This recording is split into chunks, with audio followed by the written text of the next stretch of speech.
प्यारे साथियों, आज इस क्लास में हम हिंदी ग्रामर के उन टॉप क्वेश्चनों को पढ़ेंगे जो कि एग्जाम में बार बार पूछे जाते हैं। यह सारे प्रश्न आपके आने वाले एग्जाम्स के लिए इम्पोर्टेंट हैं, इसलिए आप सभी से रिक्वेस्ट है वीडियो कंप्लीट अवश्य देखें। तो पहला प्रश्न क्या है, निम्नलिखित मुहावरों में से किसका अर्थ है लज्जित ना होना है।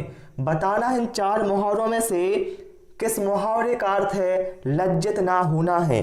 तो मेरे प्यारे भाई, आंख में पानी ना होना, इस मुहावरे का अर्थ होता है लज्जित ना होना। राइट आंसर हमारा ऑप्शन डी के साथ जाएगा।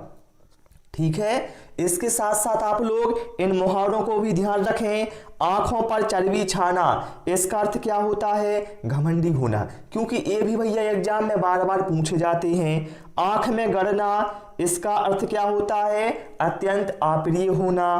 आंख रखना, इस मुहावरे का अर्थ क्या होता है ध्यान रखना। ठीक है, चलिए इसके बाद प्रश्न क्रमांक 2 पर आते हैं। सही विलोम युग्म में नहीं है। बताना है इन चार में से कौन सा सही विलोम युग्म में नहीं है। देखिए, लब्ध का विलोम प्रदत्त होता है, बिल्कुल भैया सही है। लुप्त का विलोम व्यक्त होता है, बिल्कुल। पर का विलोम अपर होता है, बिल्कुल सही है। लेकिन यहां पर जो ऑप्शन डी में कहा गया भैया रोगी, मेरे भैया रोगी का विलोम निरोगी होगा ना कि आरोगी। तो अर्थात हम कह सकते हैं यह सही विलोम युग्म में नहीं है। ठीक है, चलिए प्रश्न क्रमांक 3 पर आते हैं और आप सभी से रिक्वेस्ट है वीडियो पसंद आए तो वीडियो को लाइक और शेयर जरूर करें। राजीव, मृणाल तथा पद में आदि निम्न में से किसके पर्यायवाची शब्द हैं। आकाश, पानी, कमल, अमृत। तो मेरे प्यारे साथियों, राजीव, मृणाल और पद में ये भैया सभी कमल के पर्यायवाची होते हैं। तो यहां पर करेक्ट आंसर किसके साथ जाएगा ऑप्शन सी के साथ। ठीक है, पंकज, जलज, नीरज, अंबुज, अरविंद, भैया ये सभी कमल के पर्यायवाची हैं। ये वो पर्यायवाची शब्द है साथियों जो कि एग्जाम में बार बार रिपीट होते हैं। ठीक है, चलिए प्रश्न क्रमांक 4 पर आते हैं। और आप लोगों ने बहुत कमेंट किया था कि सर हिंदी की क्लास स्टार्ट करें, उसी वजह से मुझे यह क्लास स्टार्ट करना पड़ा है। यहां पर बताना है तदुपरांत में उपसर्ग है। भैया मेरे उपसर्ग होते क्या हैं मेरे प्यारे साथियों, उपसर्ग वे शब्दांश होते हैं जो किसी शब्द के आगे जुड़कर उनके अर्थ में कुछ विशेषता लाते हैं या फिर परिवर्तन लाते हैं, उन्हें उपसर्ग कहा जाता है। तो यहाँ पर भैया जो तदुपरांत भैया ये कैसे बना है मेरे प्यारे साथियों, जो तदुपरांत है यह तत् प्लस उपरांत से मिलकर बना हुआ है। अर्थात हम कह सकते हैं जो तत् है मेरे प्यारे भाई ये क्या है एक उपसर्ग है। तो यहां पर जो हमारा करेक्ट आंसर है वो ऑप्शन डी के साथ जाएगा। ठीक है, इसी तरह से आप ध्यान रखेंगे जैसे उद्गम में उत उपसर्ग है, सज्जन में सत उपसर्ग है, सदाचार में सत उपसर्ग है। ठीक है, मैं जो एग्जाम्पल यहां पर दिए हुए हैं इनसे क्या होता भैया आपकी और अच्छी प्रैक्टिस हो जाती है। ठीक है, चलिए प्रश्न क्रमांक 5 पर आते हैं। जिसके समान कोई दूसरा नहीं, इसके लिए बताना है एक उपयुक्त शब्द क्या होगा। बताएं प्यारे भाई, जिसके समान कोई दूसरा नहीं हो उसके लिए एक शब्द क्या होगा। तो भैया उसके लिए एक शब्द होगा अद्वितीय। तो यहां पर जो हमारा करेक्ट आंसर है वो ऑप्शन ए के साथ चला जाएगा। ठीक है, अब देखिए ये तो हमारा हो गया। अब ध्यान रखेंगे आप, जो ठीक से ना किया जा सके, क्या है जो ठीक ना किया जा सके उसे कहा जाएगा असाध्य। आप लोगों ने सुना भी होगा असाध्य रोग, मतलब ऐसे रोग जो ठीक नहीं किए जा सकते उनको क्या कहते हैं असाध्य रोग कहते हैं। जो मापा ना जा सके उसे कहा जाता है अपरिमेय। कई व्यक्तियों में एक उसे कहा जाता है अन्यतम। ठीक है, तो आप लोग इसको भी ध्यान रखेंगे। ठीक है, बिल्कुल मेरे प्यारे भाई टेंशन फ्री होकर पढ़िए, माइंड पर किसी भी तरह का प्रेशर ना रहने दें। बिल्कुल टेंशन फ्री होकर पढ़ेंगे, निश्चित ही आपको सफलता मिलेगी। यहां पर कहा गया है प्रश्न क्रमांक 6 में निम्नलिखित में से किनके नाम प्रायः पुल्लिंग होते हैं? बताएं प्यारे भाई, किनके नाम प्रायः पुल्लिंग होते हैं? तो प्यारे साथियों आप लोग ध्यान रखना, जो दिनों के नाम होते हैं ये क्या है? प्रायः पुल्लिंग होते हैं। और जो नदियों के नाम होते हैं भैया ये स्त्रीलिंग होते हैं। तो ये एग्जाम में बार बार पूछे जाते हैं कि नदियों के नाम कैसे होते भैया? तो नदियों के स्त्रीलिंग होते हैं और दिनों के नाम कैसे होते हैं? पुल्लिंग होते हैं। ओके, चलिए प्रश्न क्रमांक 7 पर आते हैं। और क्लास भाई कैसी लग रही है आपको? कोई आपका सुझाव है तो वो आप कमेंट बॉक्स में अवश्य बताएं कि सर आप इस तरह से हमें पढ़ाएं और क्या इसमें शामिल करें। ठीक है, चलिए प्रश्न क्रमांक 7 में कहा गया है सुबंत का संधि विच्छेद क्या होगा? तो ध्यान रखिए भैया, यहां पर जो सुबंत लिखा है इसका संधि विच्छेद होगा सुप प्लस अंत। क्या होगा भैया? सुप प्लस अंत, ये होगा भैया सुबंत का संधि विच्छेद। तो यहां पर जो ऑप्शन डी है वो हमारा करेक्ट आंसर हो जाएगा। अब बात आती है इसमें संधि कौन सी होगी भैया? तो ध्यान रखना इसमें व्यंजन संधि होगी। ठीक है, और ध्यान रखिए जैसे आपसे पूछा जाए संकोच, संकोच का संधि विच्छेद क्या होगा? सम प्लस कोच होगा। और संधि कौन सी होगी? व्यंजन संधि। तो ये भी आपको साथ साथ याद रखना है। पढ़ने का भाई हमेशा यही तरीका होता है कि आप जो भी पढ़ते हैं उसके कुछ एग्जाम्पल भी आप साथ में सॉल्व करते चलें, जिससे क्या होता है जो आपका कॉन्सेप्ट होता है वो भी साथ साथ क्लियर होता जाता है। और मेरा हमेशा यही प्रयास रहता है। चलिए प्रश्न क्रमांक 8 पर आते हैं। कहा गया है आश्चर्य, हर्ष और घृणा आदि का बोध कराने के लिए निम्न में से किस चिन्ह का बोध किया जाता है? देखिए भैया यहाँ पर आप प्रश्न पर ध्यान दें, आश्चर्य, हर्ष और घृणा आदि का बोध कराने के लिए। जैसे मैंने कहा वाह कितना सुंदर दृश्य है, अरे यह क्या हो गया? तो बताना है यहां पर भैया किस चिन्ह का प्रयोग होगा इन वाक्यों में। तो मेरे प्यारे भाई ध्यान रखना, जब भी आश्चर्य, हर्ष और घृणा आदि की बात की जाती है तो यहां पर भैया विस्मय आदि बोधक चिन्हों का प्रयोग होता है। राइट आंसर यहां पर हमारा ऑप्शन डी के साथ जाएगा। क्लियर हुआ ना सभी को ये? चलिए प्रश्न क्रमांक 9 पर आते हैं। कहा गया है निम्नलिखित विकल्पों में से कौन सा विकल्प अग्नि का पर्यायवाची नहीं है? मतलब क्या है, इन 4 में से एक ऐसा शब्द है जो अग्नि का पर्यायवाची नहीं है। तो मेरे प्यारे भाई ध्यान रखना, अग्नि के पर्यायवाची क्या होते हैं? अनल होता है, ठीक है, पावक होता है, दहन होता है, आग होता है, ज्वाला होता है, कृषाणु, जातधीर, धूम्रकेतु, ये सभी क्या है? अग्नि के पर्यायवाची होते हैं। लेकिन ध्यान रखना जो दनौज है भैया यह अग्नि का पर्यायवाची नहीं है। तो यहां पर जो हमारा करेक्ट आंसर है वो ऑप्शन ए के साथ है चला जाएगा। ठीक है भाई, चलिए प्रश्न क्रमांक 10 पर आते हैं। कोप का विपरीत अर्थक शब्द बताएं। बताना है जो कोप का विपरीत अर्थक अर्थात कोप का बताना है विलोम शब्द क्या होगा भैया? तो भैया कोप का विलोम होगा कृपा। क्या होगा? कृपा होगा। यहां पर जो हमारा करेक्ट आंसर है वो ऑप्शन सी के साथ जाएगा। ठीक है, क्रोध का विलोम क्या होगा भाई? तो भैया क्रोध का विलोम होगा क्षमा। शांत का विलोम क्या होगा? अशांत होगा। इति का विलोम क्या होगा? अथ। ये भैया बहुत इंपॉर्टेंट है, ध्यान रखना इसको। अथ का विलोम इति होता है, ठीक है। अधा का विलोम क्या होता है? ऊपरी, ठीक है।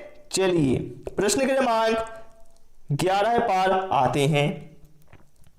निम्न में तत्पुरुष समास पहचानिए। बताना है प्यारे साथियों इन 4 में किसमें तत्पुरुष समास है? तो देखिए भैया मैं यहां पर ले चलता हूं आपको सीधा। देखिए राजमहल, इसका विग्रह क्या होगा? राजा का महल होगा, ठीक है। और इसमें जो समास होगा वो होगा तत्पुरुष समास। तो हम कह सकते हैं कि राजमहल में भैया तत्पुरुष समास है। अब हम नीलकमल, भूखा प्यासा और चौराहा को भी देख लेते हैं। देखिए नीला कमल अर्थात नीला है जो कमल, भैया मैं कई बार आपको बता चुका हूं, जब भी पहला पद विशेषता बताता है दूसरे पद की, जैसे नीला है जो कमल मतलब विशेषता बता रहा है कमल की कि भैया कैसा है नीला, तो यहां पर क्या है कर्मधारय समास होगा नीलकमल में। जैसे मैंने कहा काली मिर्च मतलब मिर्च कैसी है, काली है, तो क्या है काली मिर्च में क्या है कर्मधारय समास होगा। यहां पर क्या है भूखा प्यासा, विग्रह क्या होगा भूखा और प्यासा मतलब क्या है द्वंद्व समास होगा। जैसे मैंने कहा माता पिता, तो भैया विग्रह क्या होगा माता और पिता, तो माता पिता में भी क्या है द्वंद्व समास होगा। चौराहा, भैया प्रथम पद जब संख्यावाचक हो तो वहां पर भैया द्विगु समास होगा, ठीक है, जैसे तिराहा, चौराहा, नवग्रह, पंचवटी। ओके चलिए समझ में आ रहा ना सभी को। चलिए भाई प्रश्न क्रमांक 12 पर आते हैं।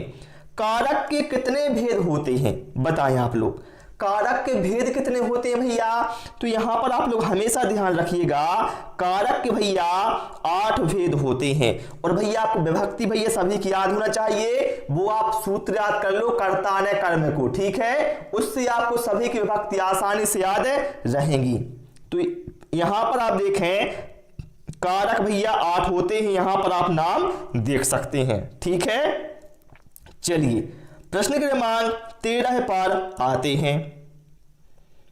यहां पर कहा गया है सरस्वत्वाराधन का संधि विच्छेद क्या होगा, बताना है इसका भैया संधि विच्छेद क्या होगा। तो भैया मेरे इसका संधि विच्छेद होगा सरस्वती प्लस आराधन, क्या होगा सरस्वती प्लस आराधन। तो भैया कहां पर दिया है ऑप्शन बी में आप देख सकते हैं सरस्वती प्लस आराधन, ठीक है। और यहां पर संधि कौन सी हो जाएगी भैया यण संधि हो जाएगी, ठीक है। चलिए प्रश्न क्रमांक 14 पर आते हैं। और मैं बहुत जल्दी आपको एक वीडियो संधि पर, समास पर, रस, अलंकार, इन पर मैं आपको वीडियो लाकर दूंगा जिसमें मैं ट्रिक से सभी को बताने वाला हूं। चलिए निम्न में से जीवन मुक्त का सामासिक विग्रह चुनिए। अब देखिए सीधा है भाई मेरे, जीवन मुक्त मतलब क्या है जीवन से मुक्त, सीधा है ना, जीवन मुक्त मतलब क्या है जीवन से मुक्त। तो यहां पर जो करेक्ट आंसर है हमारा वो जाएगा भैया ऑप्शन बी के साथ, ठीक है। और भैया पूछा जाए जीवन मुक्त में समास कौन सा होगा भैया, तो यहां पर भैया तत्पुरुष समास होगा। जैसे आप यहां पर लिखा होता ऋण मुक्त का विग्रह क्या होगा भैया, तो ऋण मुक्त का विग्रह क्या होता ऋण से मुक्त होता ना।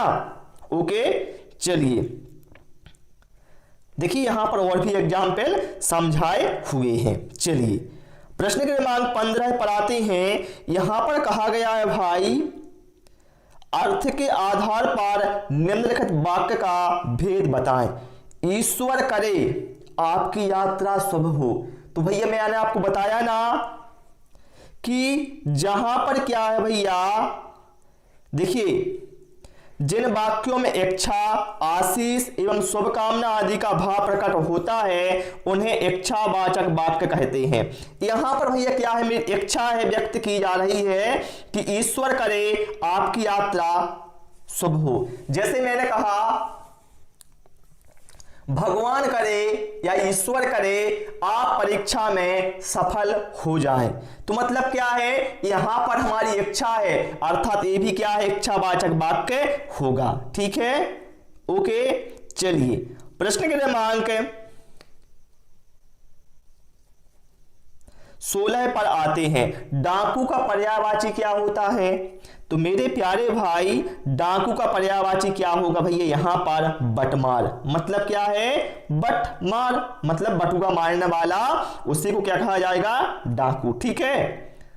देखिए और भी पर्यायवाची लिखे हुए हैं, डकैत कहा जाता है, ठग, दस्यु, वटमार। ओके चलिए प्रश्न क्रमांक 17 पर आते हैं। बार बार एग्जाम में पूछा गया है कि मत्यक शब्द के लिए सही संधि विग्रह चुनिए। तो प्यारे साथियों ध्यान रखना, मत्यक का जो संधि विग्रह है वो होता है मत प्लस एक, अर्थात जो हमें यहां पर ऑप्शन डी में दिया है ये बिल्कुल यहां पर हमारा करेक्ट आंसर हो जाएगा। ठीक है, अब बात आती है संधि कौन सी होगी भैया इसमें, क्योंकि यहां पर विग्रह पूछा गया है, आपसे एग्जाम में पूछा जाए मत्यक में बताए कौन सी संधि होगी, तो हमेशा ध्यान रखिएगा यहां पर वृद्धि संधि होगी। जैसे सदैव, सदैव का विग्रह क्या होगा, सदैव, सदा प्लस यो, संधि कौन सी होगी, वृद्धि संधि। इसी तरह से तथ्यों में भी वृद्धि संधि होगी। ओके, चलिए प्रश्न क्रमांक 18 पर आते हैं। और भाई मेरी क्लास पसंद आ रही है तो वीडियो को लाइक और शेयर जरूर कर दें। यहां पर क्या कहा गया है, प्रत्यय क्या है, मूल शब्द, शब्दांश, वाक्यांश, काव्यांश। तो भैया मेरी यदि आपको उपसर्ग या प्रत्यय की डेफिनेशन पता होगी तो आप बता सकते हैं कि भैया है क्या। भैया मेरे प्रत्यय की डेफिनेशन क्या कहती है, प्रत्यय वे शब्दांश हैं जो किसी शब्द के अंत में जुड़कर उनके अर्थ में कुछ विशेषता लाते हैं या परिवर्तन लाते हैं, उन्हें हम प्रत्यय करते हैं। मैंने क्या बोला, प्रत्यय वे शब्दांश हैं। क्या है भैया मेरे प्रत्यय क्या है, एक शब्दांश है। तो यहां पर जो हमारा करेक्ट आंसर है भैया वो ऑप्शन बी के साथ है, चला जाएगा। ओके, चलिए प्रश्न क्रमांक 19 पर आते हैं। संसार शब्द में प्रयुक्त संधि का चयन कीजिए। संसार, भैया यहां तो आपसे संधि का प्रकार पूछा गया है, आपसे पूछा जाए विग्रह क्या होगा भैया, तो ध्यान रखना संसार का विग्रह होगा सम प्लस सार, ये होगा इसका संधि विग्रह। ठीक है, और इसमें जो संधि होगी भैया वो होगी व्यंजन संधि। यहां पर जो हमारा करेक्ट आंसर है वो जाएगा भैया ऑप्शन बी के साथ। ठीक है, जैसे आपसे पूछा जाए संयोग, संयोग का विग्रह क्या होगा भैया, तो सम प्लस योग होगा। सम्मान का विग्रह क्या होगा, सम प्लस मान होगा। सज्जन का विग्रह क्या होगा, सत प्लस जन होगा। तो ये सारे आपको भैया फैक्ट पता होने चाहिए, इसलिए आपसे बोलता हूं प्रैक्टिस करते रहो भैया, बहुत फायदा मिलेगा आपको। ठीक है, चलिए प्रश्न क्रमांक 20 पर आते हैं। 2 किलो अनाज कौन सा विशेषण है, बताएं। 2 किलो अनाज, तो भैया सीधा साधा है भैया, 2 किलो अनाज में क्या भैया, ये भैया एक निश्चित परिमाणवाचक विशेषण है, क्योंकि यहां पर इससे क्या है 2 किलो अनाज, मतलब इससे हमें परिमाण का बोध हो रहा है कि अनाज कितना है, 2 किलो है भैया।